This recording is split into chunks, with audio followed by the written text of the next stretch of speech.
एक जमाना था कि नालंदा यूनिवर्सिटी का कितना क्रेज था कि 8वीं और 9वीं शताब्दी में श्रीलंका की सरकार ने वहाँ पर नालंदा महाविहार बनवाया था श्रीलंका में, और 15वीं शताब्दी में तिब्बत की सरकार ने अपने यहाँ नालंदा महाविहार बनवाया। 18वीं सदी में भूटान देश ने अपने यहाँ नालंदा महाविहार बनवाया, और आज 21वीं सदी में जापान जैसा विकसित देश ने नालंदा महाविहार बनाया। इसे आप नालंदा महाविहार के महत्व को समझ सकते हैं कि आपके देश के कोने कोने में इस नाम को अपना लेने की इतनी होड़ थी कि भूटान, तिब्बत, श्रीलंका से लेकर के जापान जैसे देशों ने इतने सुंदर यूनिवर्सिटी का नाम अपने देश में रख कर बनाया। भाई एक पिलर है जिसको सिकंदर ने बनाया है, विश्व विजेता सिकंदर, जिसको इतिहासकारों ने हाईलाइट किया है इतिहास में। और विसेंट स्मिथ जैसे इतिहासकार 1/3 अपना इतिहास का पन्ना विश्व विजेता सिकंदर पर लिख डाला है। ये कौन विश्व विजेता? जिसने एशिया की 5% जमीन जीती थी, और 5% एशिया की जमीन जीतकर इतिहासकारों ने सिकंदर को विश्व विजेता घोषित कर दिया। और जिस बुद्ध ने पूरे एशिया को जीत लिया, उसके बारे में लोग कहते हैं कि बुद्ध विश्व गुरु कैसे हो गए। अरे भाई, तुम्हारा सिकंदर एशिया का 5% जमीन जीत करके अगर विश्व इतिहास में विश्व विजेता हो सकता है, तो जिस बुद्ध ने पूरे एशिया को ही जीत लिया हो, वो विश्व गुरु कैसे नहीं हो सकता। सम्राट अशोक ने जगह जगह पर जहाँ जहाँ बुद्ध रुके, जहाँ ज्ञान मिला, जहाँ महापरिनिर्वाण हुआ, जहाँ जन्म लिए, अगर वहाँ सम्राट अशोक पिलर और स्तूप नहीं खड़े कराए होते, बनवाए होते, तो आज तथागत बुद्ध का इतिहास पूरी तरह से मिट जाता।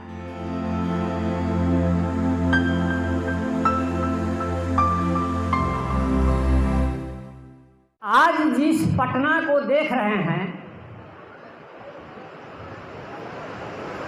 वो सम्राट अशोक के समय में पटना कैसा रहा होगा, इसकी आप परिकल्पना कर सकते हैं। बहुत सारे चीनी यात्री यहाँ आए, लिखे हैं कि जगह जगह पर बौद्ध विहार था पटना में, बड़े बड़े अशोक के स्तंभ थे, बहुत सारे स्तूप थे, पूरे पाटलिपुत्र इसी बुद्धिस्ट निशानियों से भरा पड़ा था। और आज पटना पूरी तरह से बदल गया है।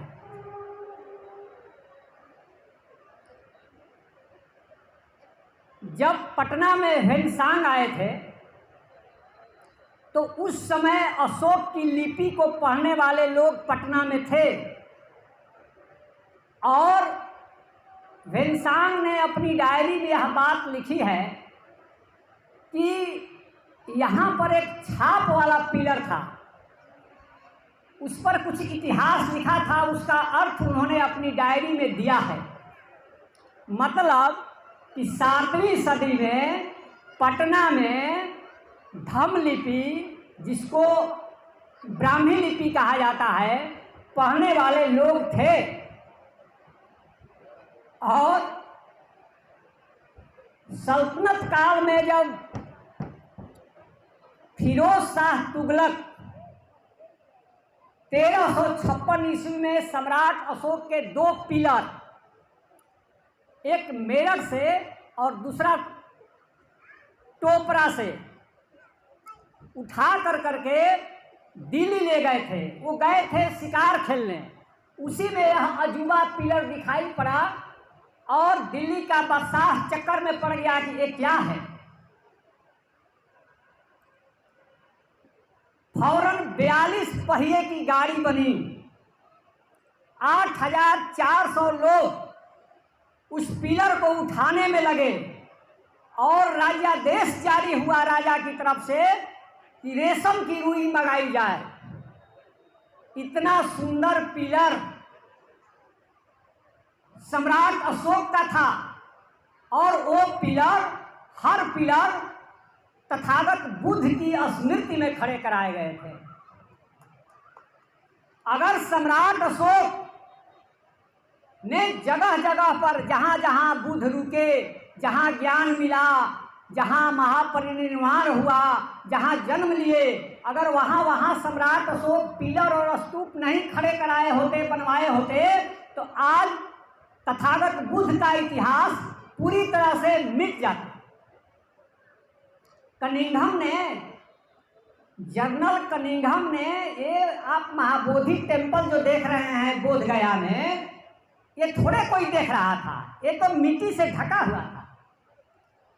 सुजाता का निरंजना नदी के उस पार जो स्तूप है, जिसको आजकल सुजाता ग्राम बोला जाता है, बहुत पहले बुद्ध के ज़माने में उसका नाम सेनानी ग्राम था और 2006 से पहले उसका नाम बकरौर था। 2006 में इधर सोचिए कि उस गांव के लोगों को नहीं मालूम था कि यहाँ बहुत बड़ा स्तूप है और सुजाता का गांव है। ये 2006 तक बिहार के लोगों को नहीं, पूरी दुनिया के लोगों को नहीं पता था। ये कितनी आश्चर्य की बात है। तो सम्राट अशोक ने वैशाली में, श्रावस्ती में, लुम्बिनी में, कुशीनगर में, बोधगया में, हर जगह पिलर बनवाया था।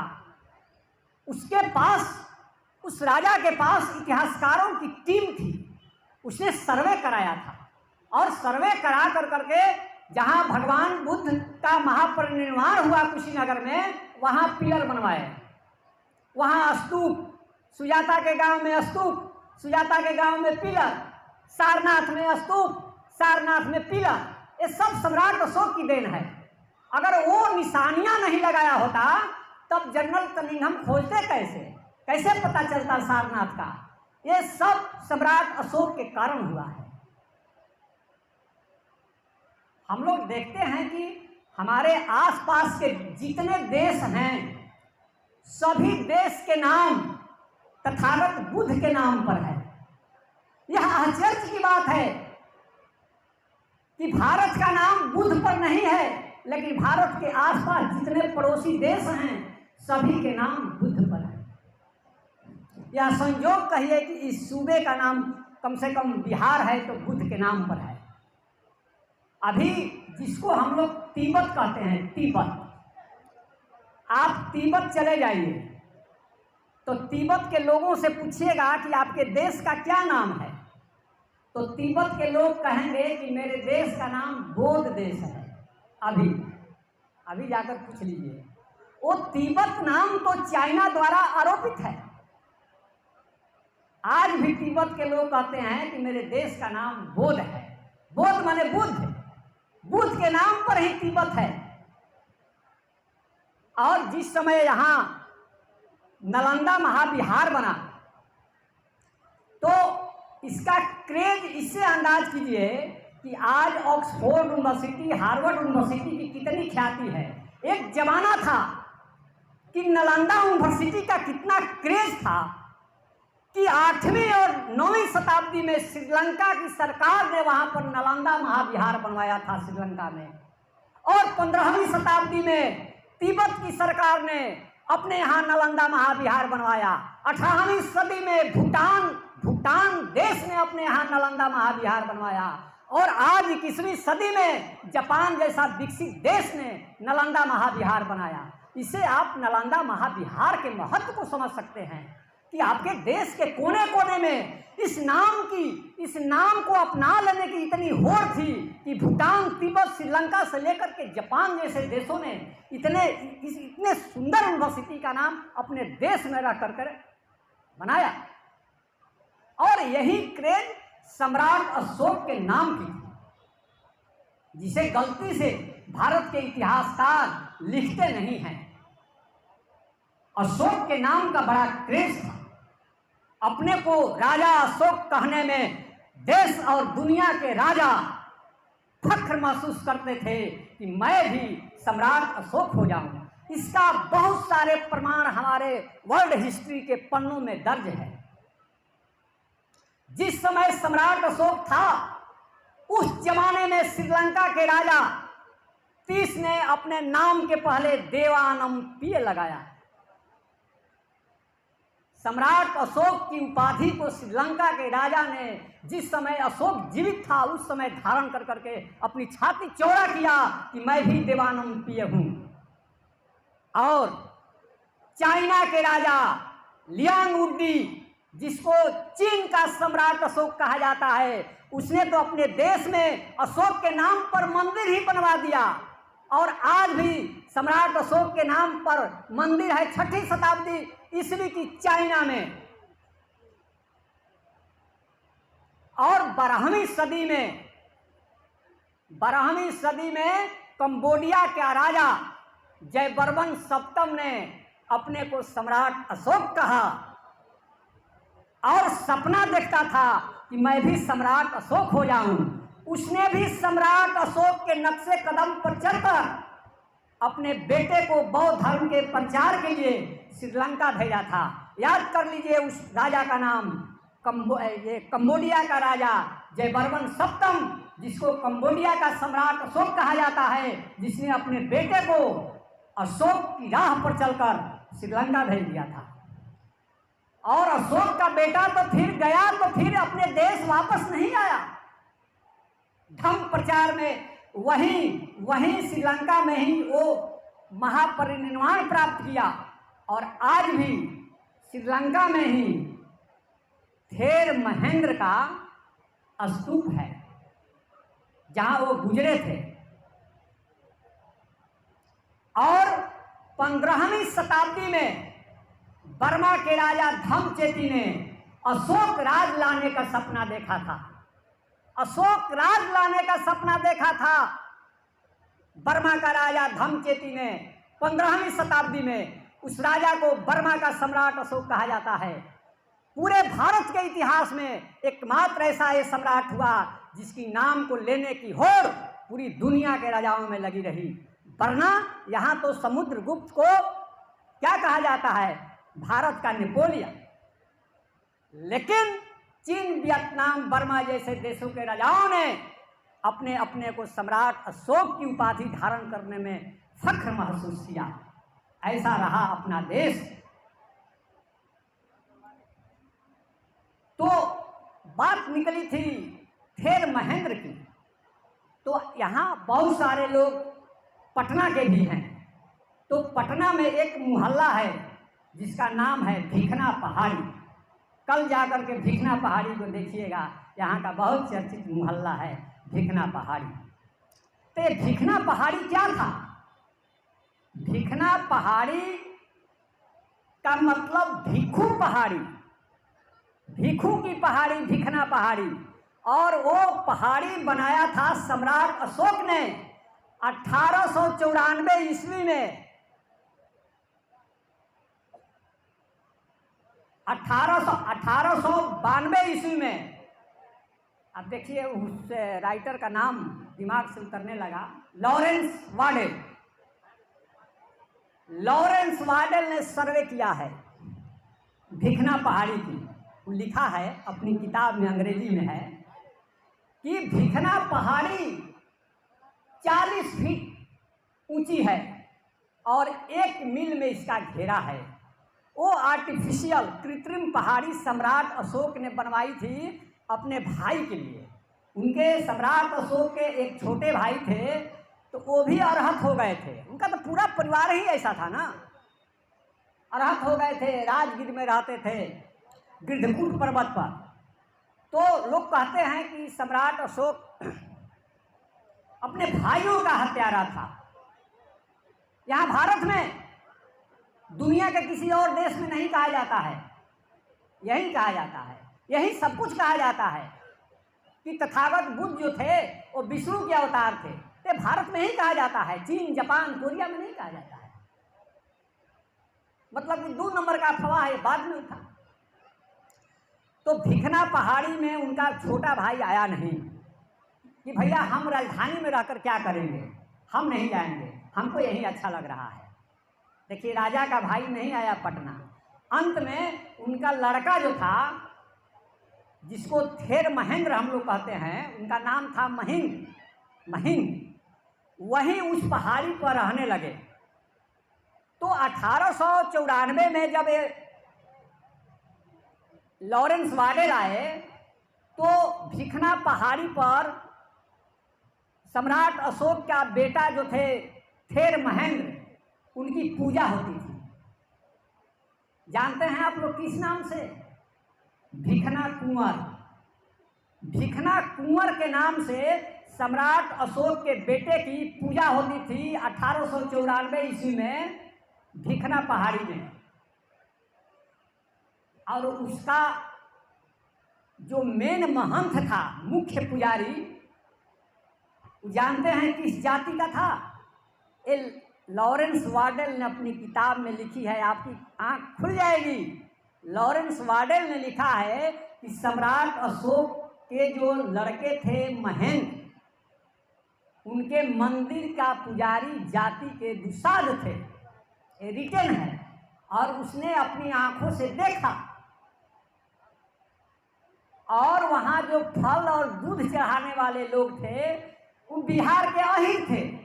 ये भी बात उसने अपनी किताब में लिखी है। इसीलिए सम्राट अशोक बहुत आजकल के बहुत सारी जातियों के पूर्वज रहे हैं।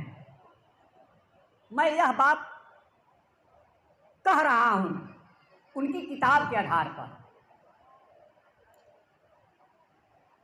आप सोच सकते हैं कि तो वो शिलालेख की मैं बात कर रहा था कि फिरोज शाह तुगलक ने 2 पिलर दिल्ली मंगवाए थे और दिल्ली मंगा करके कहे कि भाई एक आदेश जारी करो कि इस पिलर पर क्या लिखा है, कोई तो बताए। तो देश के कोने कोने के विद्वान दिल्ली गए पढ़ने के लिए। किसी को पढ़ा ही नहीं रहा था कि क्या लिखा है। ये 1356 की बात है। तो चापलूस आज से थोड़े रहे हैं, उस जमाने में भी चापलूस थे। तो एक चापलूस विद्वान कहा कि सर मैंने तो पढ़ लिया राजा साहब। तो राजा बोले कि क्या लिखा है? तो बोला कि एक समय आएगा जब दिल्ली की गद्दी पर फिरोज शाह तुगलक नामक राजा बैठेगा और वही राजा इस पिलर को तोपरा और मेरठ से उखाड़कर दिल्ली ला सकता है। यही बात लिखा हुआ है। और तो पाया नहीं, चापलूसी कर दिया। अंग्रेज जब आए तो बड़ा फेरा में पड़ गए कि आखिर लिखा क्या है। तो एक कोरियट नाम का यात्री था, वो मुगल पीरियड के आखिरी दौर में वो भारत आया था। तो उसने दिल्ली वाला पिलर देखा अशोक का और कहा, लिखा और इंग्लैंड में भी चिट्ठी लिख दिया कि दिल्ली में भाई एक पिलर है जिसको सिकंदर ने बनाया है, विश्व विजेता सिकंदर, जिसको इतिहासकारों ने हाईलाइट किया है इतिहास में। और विसेंट स्मिथ जैसे इतिहासकार 1/3 अपना इतिहास का पन्ना विश्व विजेता सिकंदर पर लिख डाला है। ये कौन विश्व विजेता? जिसने एशिया की 5% जमीन जीती थी और 5% एशिया की जमीन जीतकर इतिहासकारों ने सिकंदर को विश्व विजेता घोषित कर दिया। और जिस बुद्ध ने पूरे एशिया को जीत लिया उसके बारे में लोग कहते हैं कि बुद्ध विश्व गुरु कैसे हो गए। अरे भाई, तुम्हारा सिकंदर एशिया का 5% जमीन जीत कर करके अगर विश्व इतिहास में विश्व विजेता हो सकता है तो जिस बुद्ध ने पूरे एशिया को ही जीत लिया हो वो विश्व गुरु कैसे नहीं हो सकता है। हम तो कहते हैं कि जगत गुरु के मठ भारत के 4 कोनों पर हैं, बाउंड्री पार नहीं हुई। लेकिन विश्व गुरु का मठ तुर्की से लेकर के कोरिया तक चारों तरफ फैला हुआ है। आप सोच सकते हैं कि असली जगत गुरु कौन है। तो असल बात को मिस कर रही है। बहुत सारी बातें बिजली के करंट की तरह दिमाग में आ रही हैं। आपको पीछे से याद दिलाना पड़ेगा कि कहाँ से हम कहाँ उठाए और कहाँ छोड़ दे रहे हैं। बहुत सारी बात भूल जा रहे हैं, आगे बढ़ जा रहे हैं तो पिछली बात खत्म हो जा रही है। वो हमारे बूते की बात नहीं है। हजारों चीज़ें आ रही हैं जा रही हैं तूफान की तरह, उसको रोकना कंट्रोल करना मेरे बूते की बात नहीं है। तो वो कहा कि इस सिकंदर का पिलर है जो पोरस को हराया था, तब ये दिल्ली में खड़ा कराया था। तो सिकंदर था यूनान का, वो ग्रीक भाषा बोलता था। याद दिलाइएगा हमको कि ग्रीक भाषा में पटना को क्या कहा जाता है, उसे हम लोग समझेंगे कि पटना वस्तुतः क्या है। तो बहुत दिनों तक विद्वान ग्रीक भाषा में उसको पढ़ रहे थे, सम्राट अशोक के शिलालेख को। क्योंकि कोरिएट ने लिख दिया चिट्ठी इंग्लैंड में कि यहाँ पर सिकंदर का पिलर है, उसको नहीं पता था कि ये अशोक का है, तो ग्रीक भाषा में पढ़ रहे थे।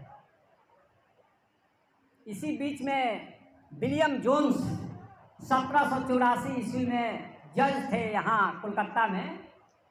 तो उन्होंने देखा कि भाई बहुत सारे इस तरह के, ये सिकंदर के इतने सारे पिलर कहाँ से आ जाएंगे भारत में, तो कोने से लौट गए थे, ये दूसरे का है। तो उसने बनारस चिट्ठी लिखी बनारस के डीएम को कि बनारस विद्वानों का शहर है, भाई इतने सारे शिलालेख मिल रहे हैं, वहाँ पढ़वाओ कि किस भाषा में है, क्या लिखा हुआ है। तो वहाँ बनारस के एक विद्वान ने, ये हजारी प्रसाद द्विवेदी ने यह बात अपनी किताब में लिखी है कि बनारस के विद्वान ने कहा कि इस पर महाभारत की कहानी लिखी हुई है, आज युधिष्ठिर का वनवास इस पर लिखा हुआ है। तो फिर अंग्रेज सब फेरा में पड़ गया, वो लगा संस्कृत में पढ़ने की, इस पर महाभारत लिखा हुआ है। बहुत दिन तक तो भीम की लाठी कहाँ ही जाता था सम्राट अशोक का। अफीफ फिरोज शाह तुगलक के ज़माने में उनका वित्त विभाग में था अफीफ, जिसने तारीखें फिरोज शाही लिखी है, उसने भी लिखा है कि ये भीम की लाठी इसको कही जाती है। तो वो लोग संस्कृत में पढ़ने लगा। तो बताइए कि वो लिखा है प्राकृत में, आप पढ़ रहे हैं संस्कृत में, तो पढ़ाएगा कैसे? जाना है पूरब और जा रहे हैं पश्चिम, तो वहाँ कैसे पहुँचिएगा? यही कारण है कि उस शिलालेख को पढ़ने में 87 साल लग गया, 87। इतनी तो कांग्रेस ने जो 1885 में स्वतंत्रता संग्राम की लड़ाई लड़ी थी, उतनी दूर तक वो लड़ाई भी नहीं चली। 87 साल के बाद जेम्स प्रिंसेप ने 1837 ईस्वी में उसको पढ़ लिया, और जेम्स प्रिंसेप ने 1837 में उसको पढ़ा। देखिए बुद्ध का इतिहास वहीं से खुलता है और सम्राट अशोक का भी इतिहास वहीं से खुलता है 1837 से। और जेम्स प्रिंसेप को लड़का लड़की कुछ भी नहीं था, ठीक 1837 में ही उसकी एक लड़की हुई थी, नाम था एलिजा। और 3 साल के बाद जेम्स प्रिंसेप गुजर गए, बीमार हो गए। बहुत तेज आदमी थे, बहुत कम उम्र पाए। 1840 में उनका निधन हो गया। ये कर्मनाशा नदी का जो आप पुल देख रहे हैं, जो यूपी बिहार को जोड़ता है, ये जेम्स प्रिंसेप ने ही बनाया है। वहाँ नदेश्वर कोठी, बहुत सारा काम जेम्स प्रिंसेप ने किया, जिसमें सबसे बड़ा काम उन्होंने ये अशोक की जो लिपि है, धम्म लिपि, उसको पढ़ करके उन्होंने किया। और तब भारत का वास्तविक सम्राट हम लोगों को प्राप्त हो गया और इतिहास अंधकार में डूबने से बच गया। लेकिन जब पढ़ा गया तो अब हुआ कि ये देवानंद प्रिय कौन है? अच्छा, एक चीज़ और हमको ध्यान आ गया कि बच्चों को जो पढ़ाया जाता है कि देवानाम प्रिय सम्राट अशोक, तो ये गलत हो गया। देवानाम प्रिय का मतलब क्या? देवानाम प्रिय प्राकृत भाषा का शब्द नहीं है, ये तो आप संस्कृत बोलने लगे, बालकः बालकौ बालका नाम। उसी आधार पर इन लोगों ने कह दिया कि देवानम प्रिय। प्राकृत में देवानम चलता नहीं है, देवानाम देवानाम देवानम। और अर्थ क्या कर दिए? देवताओं के प्रिय राजा अशोक। कौन देवताओं के प्रिय राजा अशोक? किसी भी देवी देवता का उल्लेख सम्राट अशोक के शिलालेख पर नहीं है, नहीं है, नहीं है। इंद्र, वरुण, मित्र, राम, कृष्ण, किसी का नहीं है। एक ही आदमी का नाम है, उनके पूरे शिलालेख में, और वो आदमी है तथागत बुद्ध। इसीलिए सम्राट अशोक के शिलालेख में उन्होंने जो उपाधि धारण की थी देवानम प्रिय की, इसका मतलब बुद्ध प्रिय राजा अशोक, ये अर्थ होगा। लेकिन आज भी दिल्ली विश्वविद्यालय में, काशी हिंदू विश्वविद्यालय में गलत इतिहास पढ़ाया जा रहा है, देवताओं के प्रिय राजा अशोक, जबकि सम्राट अशोक किसी देवता को जानता ही नहीं था।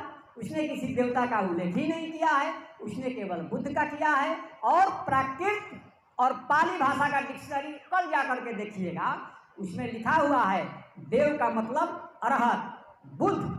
इसीलिए जितने भी चीनी यात्री आए सबने बुद्ध को बुद्ध देव कहा, बुद्ध ही देव हैं। बहुत दिनों तक तो इस देश में गुरु पूर्णिमा के नाम पर पता नहीं किस गुरु की पूजा होती थी। मैंने कहा कि नहीं, गुरु पूर्णिमा एक बौद्ध त्योहार है। आज इसको हम लोग बुद्ध पूर्णिमा कहते हैं। और जो आषाढ़ में जब बुद्ध ने ज्ञान दिया सारनाथ में गुरु के पद से, वो गुरु पूर्णिमा है। और वो गुरु पूर्णिमा कब पड़ता है? जुलाई में, अंग्रेजी महीने के जुलाई में। और आज भी भारत नहीं इंग्लैंड तक जो बीए और एमए का सत्र चालू होता है वो जुलाई महीने से होता है। यह बुद्धिज्म की देन है। और हम लोग समझते हैं कि अंग्रेजों ने लाया है जुलाई। वो लोग क्या जानता था? वो लोग तो 10 महीना का उन लोग का साले होता था। ऑक्टा अक्टूबर 8, ऑक्टा माने 8, नवंबर, नोवा माने 9, डेका दिसंबर माने 10, 10वां महीना हो गया। अब का 2 को बाद में यहाँ से चुरा लिया और विद्वान हो गया। हम तो कहते हैं कि अशोक का वहाँ शिलालेख पढ़ो ना भाई, उधर जो नॉर्थ ईस्ट में है उस पर तो लिखा हुआ है। लिपि को सम्राट अशोक ने क्या लिखवाया है? लिपि, LIBI, लिपि। लिपि माने लिपि, स्क्रिप्ट, ये अशोक ने लिखवाया है। तो जब लिपि का ज्ञान हो जाएगा तभी ना आप किताब लिखिएगा। तो वहाँ लैटिन भाषा में किताब को लीबर कहा जाता है। लिपि अशोक ने लिखवाया, लिपि माने लिपि। तो लैटिन में किताब को लीबर कहा जाता है। और उसके बाद अंग्रेजों ने चोरी किया और जहाँ किताबों की ढेर होती है उसको उन्होंने नाम दिया लाइब्रेरी। लाइब्रेरी का इतिहास इधर से चलता है, ये नहीं कि उधर से चलता है। हम लोग उल्टा चलते हैं। पहले लिपि बनेगी, स्क्रिप्ट, तब आप किताब लिखिएगा, लीबर, और तब लोग किताब का रखने के लिए लाइब्रेरी बनाइएगा। तो आपका इतिहास भारत से इंग्लैंड की ओर जा रहा है, तो आप उल्टा पढ़ा करके इंग्लैंड से भारत की ओर ला रहे हैं। यही गलती है। आप अंग्रेजी का डिक्शनरी फिर मैं कह रहा हूँ कि कल पलट कर देखिएगा। 1 2 3 जो डिजिट है इसको अंग्रेजी में जानते हैं क्या कहा जाता है? अरेबिक। 1 2 3 को अंग्रेजी में 1 2 3 ऐसे, इसको अंग्रेज अरेबिक बोलता है। मतलब कि हम लोगों ने अरब देश से लिया। अरब देश वाला क्या कह रहा है उसको? हिंद सा। हमने हिंद देश से लिया। वो हिंद देश बौद्ध भारत है। अब ज़्यादा फेरा में मत पड़िएगा कि प्रोफेसर साहब हिंद की व्याख्या नहीं करा। समय मिलेगा तो इसको भी अभी कर देंगे, लेकिन उतना अवकाश कहाँ मिल रहा है। हर बात को, इतिहास को पलटने में और उसको समझाने में समय लगता है, क्योंकि आप बहुत दिनों से गलत लीक पर चल रहे हैं। उसको समझाना बहुत आसान नहीं है। 2-4 घंटा लग सकता है, तब जा करके आपका इतिहास सीधा हो जाएगा।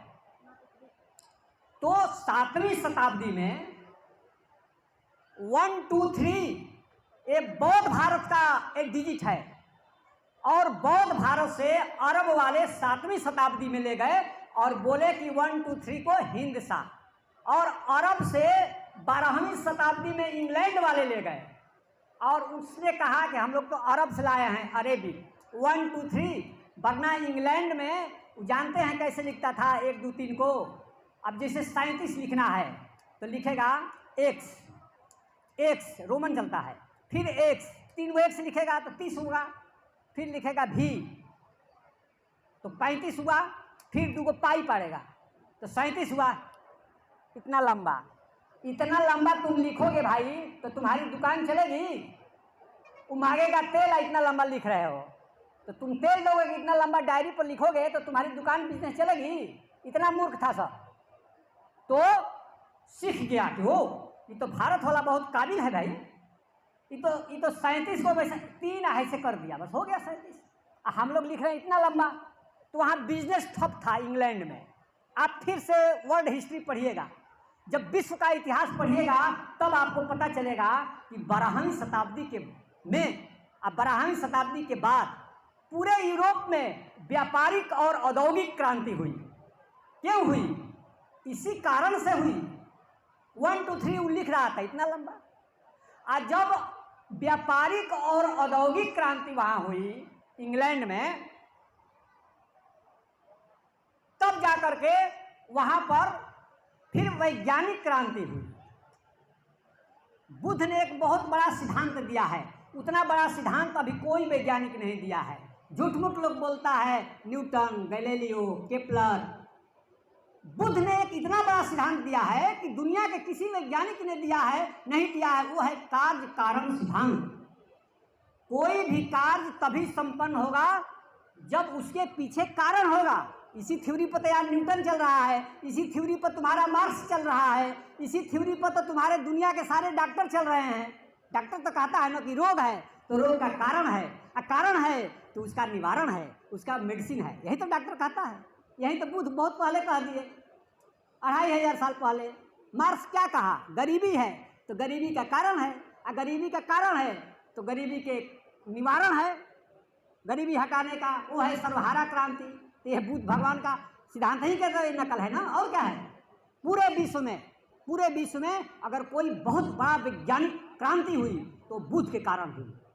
और यह वैज्ञानिक क्रांति 16वीं शताब्दी में यूरोप गया, बेकन ले गया, और बेकन ने यूरोप वालों को कहा कि भाई बिना कारण का कार्य नहीं होता है।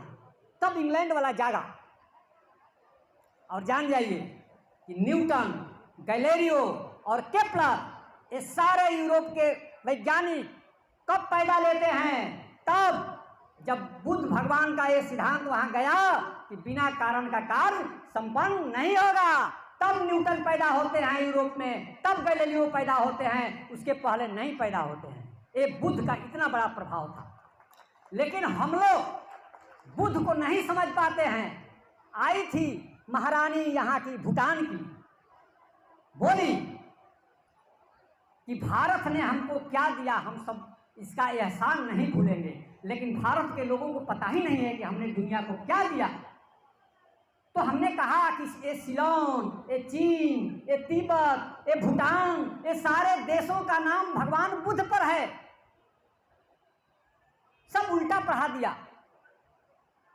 कहता है कि सिलोन, क्या समय, 5 मिनट और बोलना है। तो सिलोन तो बता दिया भाषा वैज्ञानिकों ने कि सिलोन जो है ये पुर्तगाली भाषा का शब्द है, और लोगों ने मान लिया। तो भाई पुर्तगाली श्रीलंका कब गए? अच्छा, अजूबा ये लोग पढ़ाता है भाई, अजूबा चीज।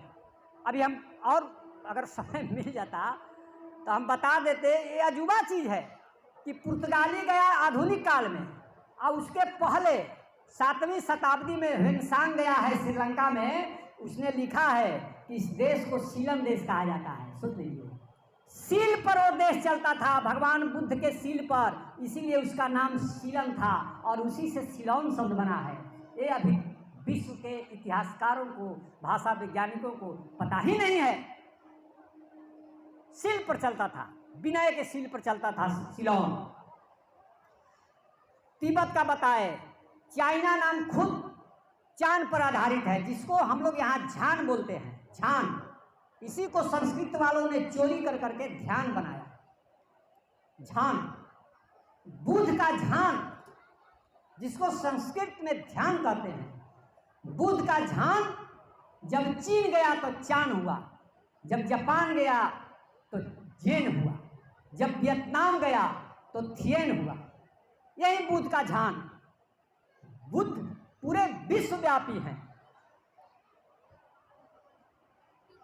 तो चलिए, बात तो खत्म होगी नहीं, भाग नहीं बोला जाए। आप लोगों ने सुना, बहुत बहुत धन्यवाद, धन्यवाद।